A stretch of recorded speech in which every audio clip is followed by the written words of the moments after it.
I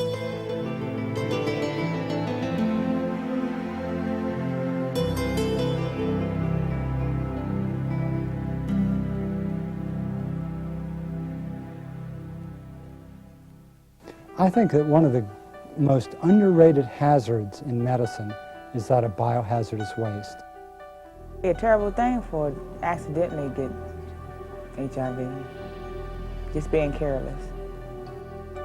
Everyone's step is important because someone depends upon them making that right decision in order for others not to get injured. I have a little toddler at home, and I just really fear taking some kind of viral infection home to him. Oh, I fear of dying. And I guess everybody will probably fear that. So we have to look for many different viruses, different bacteria, so we have not just a traumatic injury, but a traumatic injury that carries the risk of life-threatening infection. Doctors, medical staffs, nurses, environmental services employees, anyone who comes into contact with biomedical waste harbors some type of fear about being infected with a human immunodeficiency virus, HIV, or hepatitis. If you were exposed to the potentially infectious agents of biomedical waste, even if you aren't found to be infected with HIV, hepatitis, or any other number of life-threatening diseases, the mental anguish and worry can be almost unbearable. Listen to a nurse who was accidentally stuck with a needle and the worry she experienced while waiting for tests to determine if she was infected with either HIV or hepatitis. And I just thought that my whole life was going to come to a screeching halt because was engaged to be married, and I could see that just slipping away from me and never being able to have a family, which was always something that was very important to me. And my whole career could have ended at a screeching halt with one stick of a needle. According to the nurse, she did not contract an infectious disease, but she says the mental anguish and anxiety were an unspeakable price to pay. So what happens if you aren't so lucky? What happens if you're infected with hepatitis B from improperly handled biomedical waste? An epidemiologist for 7 Florida hospitals says, in that group with chronic active hepatitis, a substantial number will go on to develop cirrhosis and die. Another smaller group will develop hepatocellular carcinoma and die of cancer of the liver. What if it's the human immunodeficiency virus that you're infected with? Traditionally, there's an 8-year period where the person is asymptomatic. After that 8 years, they begin to feel poorly. The life expectancy is around 11 years, perhaps less. Under the Florida Law and Administrative Code 64E-16, the Florida Department of Health has been given jurisdiction for regulating those who generate, transport, store, or treat biomedical waste. This is one of the most effective, thoughtful laws in the Florida Administrative Code. Since implementation of this code, my experience as epidemiologist at over 7 hospitals has shown an 80% reduction in exposures to hazardous waste. To help protect your health, the health of your coworkers, and the general public, we present this video, The Management of Biomedical Waste, under the Florida Administrative Code. In this video today, we'll examine the definition of biomedical waste. We'll review segregation and containment. We'll demonstrate the proper labeling procedures. We'll cover transfer and storage of biomedical waste. And finally, we'll outline general policies for the development of a biomedical waste operating plan, plus the training requirements needed for all personnel who handle biomedical waste as a part of their daily responsibilities. Remember, this video and your training are of little value if you don't follow every rule and prescribed step for the proper management of biomedical waste. Everyone's step is important because someone depends upon them making that right decision in order for others not to get injured. If they don't think it is important for themselves, they should think it's important for the others that may handle the trash bag or the sharps container after them.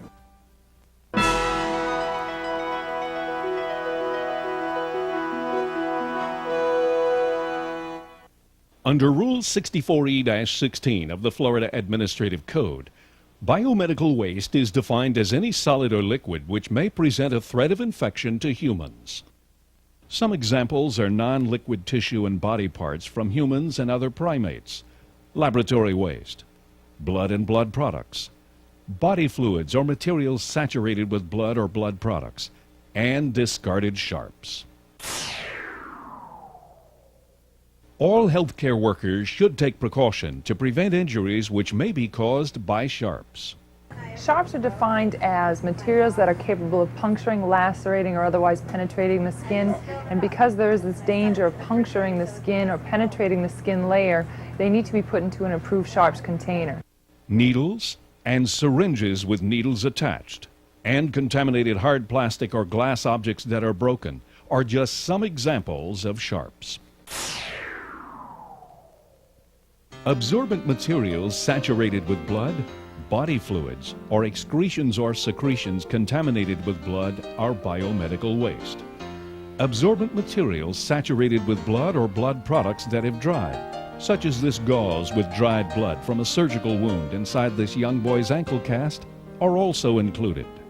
Your gauze, your Band-Aid, your cotton ball is a type of absorbent material that under the definition of the code would have to be saturated to be defined as biomedical waste.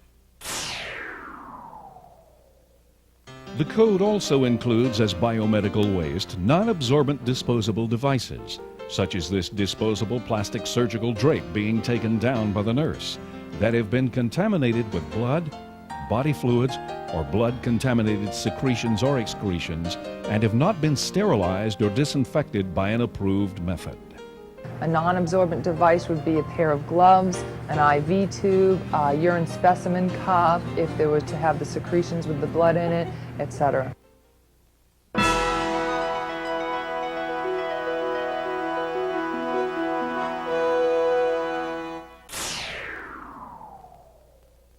Biomedical waste must be segregated from other solid waste and placed into either a red bag or sharps container before it leaves the point of origin. The point of origin for biomedical waste is defined as the room, area, or location where biomedical waste is actually produced. Some generators get confused here and think that they can carry uncontained biomedical waste out of the point of origin and to a red bag or sharps container elsewhere. Proper containment of biomedical waste at the point of origin reduces the risk of exposure. Every sharp needs to be contained in an approved sharps container at the point of origin. If the generator decides not to wall mount a sharps container or put a sharps container on the counter to leave in the room, then he or she may carry the sharps container into the room, place the used syringe and needle into the sharps container, and then carry it out with them. In this example, the supervisor asked the environmental services employee not to put a red bag on a trash cart along with the regular solid waste. She is taking extra precaution because she is aware that if the two are mixed and there is a leaking or ruptured red bag, the entire waste load is contaminated and must then be managed as biomedical waste. With the exception of sharps, biomedical waste must be packaged in impermeable red polyethylene or polypropylene bags like the one with these IV tubes and other biomedical waste are being placed in. Each bag is to be constructed of polychlorinated-free filler plastics. The bag must meet rigorous impact and tearing resistance standards to reduce the likelihood of rupture or tearing during handling. Sharps must be segregated from all other waste and put directly into a sharps container. Sharps containers must be designed primarily for the containment of sharps. Sharps containers must be leak-resistant, rigid, and puncture-resistant. They must bear the appropriate phrase and the International Biological Hazard symbol. It is extremely important not to overfill a sharps container. A sharps container, generally the plastic sharps container, have a designated fill line. The reason for that is to minimize employee exposure and the chances of being stuck from needles or other types of sharps coming out of the container itself. Pressed fiberboard sharps containers must also meet the above standards. Contaminated glass and plasticware that are broken may, at the discretion of the generator, be placed in a double-walled corrugated or solid fiberboard sharps container. However, needles and scalpel blades are prohibited from being placed directly into double-walled corrugated or solid fiberboard sharps containers. Biomedical waste can be stored at the generating facility for a period of up to 30 days. The 30-day time period starts when the first non-sharps item of biomedical waste is placed in a red bag or sharps container, or when a sharps container with only sharps is full or closed. All indoor biomedical waste storage areas should be restricted. What does restricted mean? Under the definition of restricted, that can either fall under 1, locked at all times, 2, a sign designating the restriction, or 3, just the location itself. The easiest way to satisfy this requirement of the code is to put some sign on the door, whether it be authorized access, employees only, designating the restriction. The storage area should be constructed of smooth and easy to clean materials. And the reason for this is? So that if there is a biomedical waste spill, and out of all the places for biomedical waste spill, this is the highest probability of having a spill because you're bringing all of your waste to the storage area. So you need to have it easily cleanable or disinfected if there were to be a spill. Therefore, you cannot have carpeting in the area, and even if it is constructed of cement, you need to make sure the cement is sealed because cement itself is porous. Outdoor storage areas and containers are to be conspicuously marked with the International Biological Hazard symbol and must be secured against vandalism and unauthorized entry. Because an outdoor storage area is more easily accessible to the general public, as opposed to indoor storage areas, the presence of the symbol and security mechanism are required.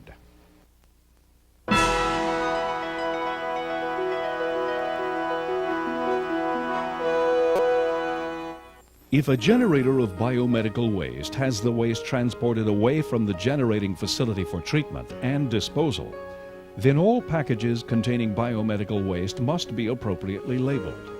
The label provides a tracking mechanism for each package. The label must be securely attached or permanently printed on each bag, sharps container, and outer container, and must be clearly legible and easily readable. Exterior bags and sharps containers must show the generator's name and address. Outer transport containers must show the transporter's name, address, registration number, and 24-hour telephone number. It's important to remember that all exterior bags, outer containers, and sharps containers will be labeled at the generating facility prior to transport away from the facility. The International Biological Hazard symbol in either red, orange, or black with a contrasting background color must appear on the outside of bags, containers, and sharps containers. The symbol needs to have one of the following phrases with it: biomedical waste, biohazardous waste, biohazard, infectious waste, or infectious substance. The presence of the symbol and phrase point out the potential danger to anyone who comes into contact with the contents.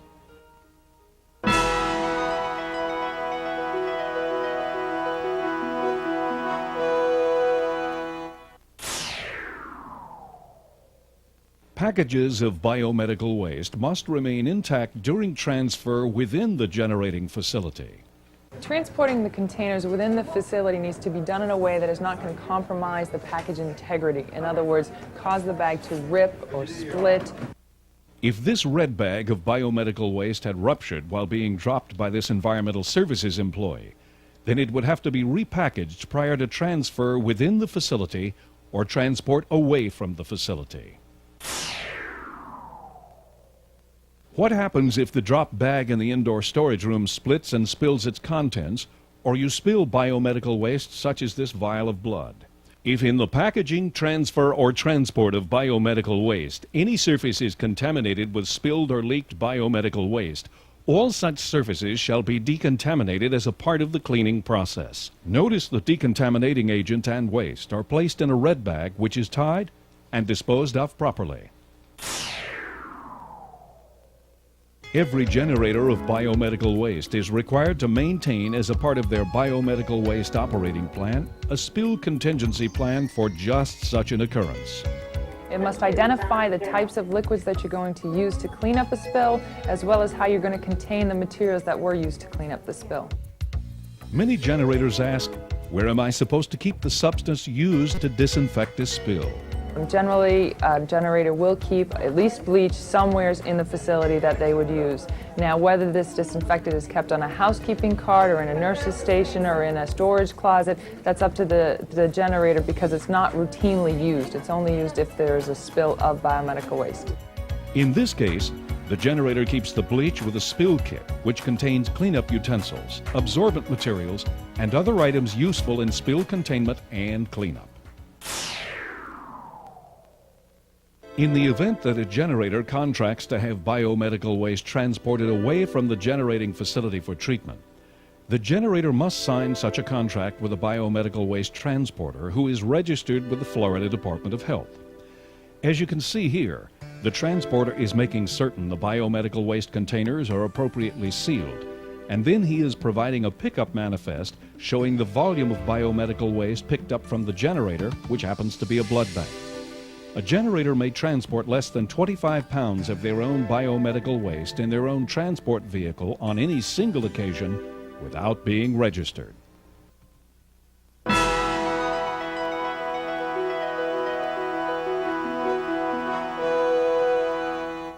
Biomedical waste shall be treated by steam, incineration, or an alternative process approved by the Florida Department of Health.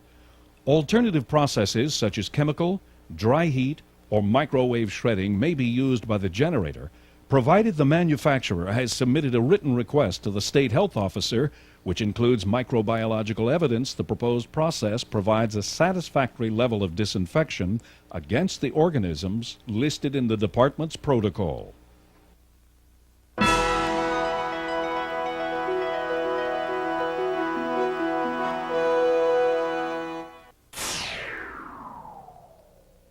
All biomedical waste generators shall obtain a permit annually from the Florida Department of Health. A copy of the permit shall be maintained within view in the facility or shall be made available for review by the department personnel.